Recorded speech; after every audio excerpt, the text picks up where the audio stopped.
variatif. Sérieux? Là, t'es beau gosse. Ah là, faut demander à ta collaboratrice si c'est beau gosse, spécialement. Bon, Julien, vous êtes spécialiste chez Eclore de sites isolés. Exactement, ouais, ça fait quasiment maintenant 20 ans qu'on est spécialisé dans tout ce qui est énergie solaire et sur la fonctionnalité notamment du site isolé, donc tout ce qui est hors réseau. Quelles sont mes possibilités, mes capacités et mes limites aussi? Parce que on parle de solaire, mais est-ce qu'on a une limite au solaire réellement? Alors, techniquement parlant, on pourrait aller faire des choses assez complexes. On peut partir de toutes petites applications comme de l'éclairage, toute bête. Et on est capable aujourd'hui d'aller techniquement jusqu'à de la sécurisation de réseau. Enedis notamment dans les îles, on en fait. Donc, techniquement, j'ai envie de dire presque tout est possible. Et après, effectivement, il y a quand même un rapport financier à trouver puisque en site isolé, il faut qu'on stocke l'énergie, donc on stocke dans les batteries. Et clairement, aujourd'hui, c'est ce qui coûte le plus cher. Aujourd'hui, oui, c'est les batteries qui coûtent le plus cher. On est sur quel genre de technologie batterie? Alors, les technologies batteries qu'on utilise sur les petits systèmes, c'est encore des technologies plomb, d'accord, gel ou AGM. Et maintenant, sur les systèmes de plus en plus importants, on part sur du lithium. Et c'est quoi la différence de cette technologie de batterie entre une plomb, une gel, AGM?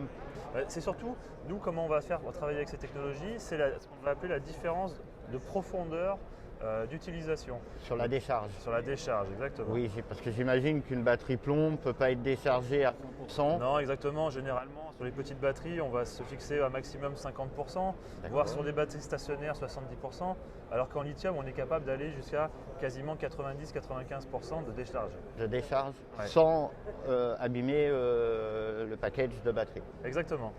Alors ici, on a représenté vraiment, on a voulu standardiser un petit peu le site isolé en amenant un système qui est dans un coffre, complètement prééquipé, précablé par Eclore.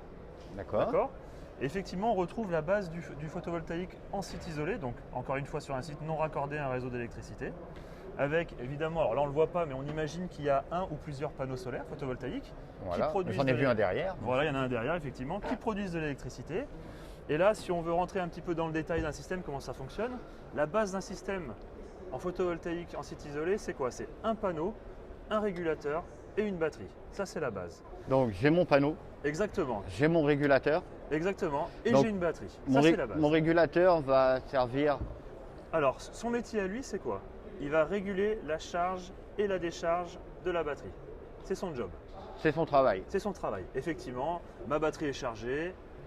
Il va gérer les tensions, etc. pour que ça s'arrête. Ensuite, parce que si lui ne faisait pas son travail, qu'est-ce qui se passerait? Alors il va permettre aussi de réguler la tension du panneau solaire qui n'a pas toujours une tension stable pour que ça puisse aller directement dans une batterie qui est une 12 volts ou un câblage 24 volts, voire sur les plus importantes 48 volts. En fonction du soleil ou du non-soleil, exactement, le voltage du panneau peut varier. Exactement. Exactement. Il va aussi, dans les régulateurs un petit peu pointus, aller chercher la puissance maximale de chaque panneau, ce qu'on appelle le MPPT. La meilleure tension au fonctionnement pour aller chercher encore une fois un rendement supérieur. Et ensuite, on va venir aller stocker cette énergie dans une batterie puisqu'on n'a pas de réseau et donc il faut venir stocker quelque part.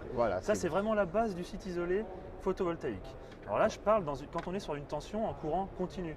Maintenant, si on veut du courant alternatif, comme on a quasiment tous chez nous pour l'éclairage, pour des prises et autres, il va falloir passer par cet appareil-là, qui est un onduleur, qui lui, son métier va être de transformer le courant continu en courant alternatif. Donc j'ai du 12 volts, 24 ou 48 volts. Exactement. Ça ressort de 130 volts alternatif. Exactement. Qui copie finalement le courant du réseau. Exactement, tout à fait, c'est ça. Et là, je deviens littéralement indépendant du soleil. Et là, en fonction en tout cas de ce que l'on a dimensionné et de la puissance que l'on aura installée, eh bien, on est autonome à hauteur de ce qui a été défini au début. Alors là, c'est effectivement après le rapport qu'il va falloir trouver avec le client final, ce rapport un petit peu technico-économique qui va faire qu'on met plus ou moins de puissance, puisque encore une fois, évidemment, tout ça, ça a un coût. Quand on est hors réseau, et il va falloir définir. Alors, souvent, nous on explique, on a un côté pédagogique, on n'est pas que des vendeurs de systèmes solaires en site isolé, on a un côté pédagogique en expliquant que peut-être qu'il va falloir éviter d'utiliser tel type de matériel pour consommer le moins possible. Je sors souvent la petite anecdote de peut-être que quand on est en montagne, on va peut-être plutôt passer le balai que l'aspirateur. Paraît-il, voilà. C'est vraiment des petits détails. On va peut-être utiliser plutôt une cafetière italienne qu'une cafetière qui va consommer beaucoup d'électricité. Ouais. Voilà. Il faut trouver en tout cas un juste milieu pour que ce soit quand même à minima écologique et intéressant à utiliser. Alors Eclor, nous on est vraiment un spécialiste de l'énergie solaire. On travaille aussi bien sur la production d'eau chaude en solaire thermique que sur la production d'électricité, donc en photovoltaïque. Et mon métier, moi, c'est derrière de revendre le matériel à des professionnels qui vont installer derrière le matériel. On est capable de faire aussi bien des choses très standardisées que sur mesure. J'ai surtout une super équipe en interne qui fait toutes les études et le dimensionnement, des vrais professionnels qui sont là depuis, pour certains depuis plus de 10 ans dans l'entreprise et qui tous les jours sont au téléphone, par mail, au bureau, à répondre à ces professionnels qui ont toujours besoin de conseils parce qu'aujourd'hui le matériel il évolue. Avant on faisait simplement, avant on avait affaire à des électriciens, des couvreurs sur la toiture. Maintenant on est dans de la domotique, on est dans de la programmation. On va aller piloter des bornes de recharge, on va aller piloter des batteries, on va piloter carrément des cumulus. On va super loin maintenant dans notre activité. Et tout ça dans un objectif commun, c'est de l'autoconsommation et de la réduction d'énergie. Ça évolue aussi sur le marché de la fabrication des panneaux photovoltaïques où on a des panneaux qui sont de plus en plus puissants, alors aussi un peu plus grands, mais les technologies quand même évoluent avec notamment maintenant des modules qui ont des bilans bas carbone. Donc ça s'améliore, ça avance et c'est positif. Alors c'est un marché qui n'est pas encore à maturité mais qui arrive prochainement à maturité, aussi bien sur le segment résidentiel que sur le segment collectif parce qu'il y a vraiment plusieurs métiers dans nos activités. On a le résidentiel qui est le marché de demain où les gens vont vouloir de toute façon réduire leurs factures énergétiques puisqu'elles sont de plus en plus lourdes. On est face à des gens depuis les premiers confinements, des gens qui ont investi dans des piscines, des gens qui ont investi dans du confort dans leur habitation, tout ce qui est clim, etc. Donc ils consomment de plus en plus. Et au bout d'un moment, quand ils voient la facture arriver, qu'est-ce qu'ils se disent? Il va falloir que je la réduise cette facture. Donc ils pensent à l'énergie solaire. Est-ce que le solaire devient finalement rentable? Oui, le solaire c'est rentable aujourd'hui. Le solaire c'est rentable pourquoi? Parce qu'on a une énergie qui est gratuite.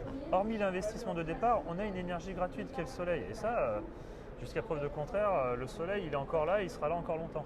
Est-ce qu'on peut fact-checker cette information? Est-ce que le soleil sera encore là longtemps? Écoute, la base que ce soit rentable, c'est aussi d'acheter au bon prix. Donc, moi, je conseille toujours le client particulier ou l'industriel qui veut investir de passer par des entreprises qui sont formées, qui sont qualifiées et qui pratiquent des prix évidemment plus que corrects. Donc, c'est très important aussi pour que ce soit rentable. Il faut qu'il y ait cette économie-là qui perdure et qui soit propre. Merci. Merci à vous. Pour cette explication.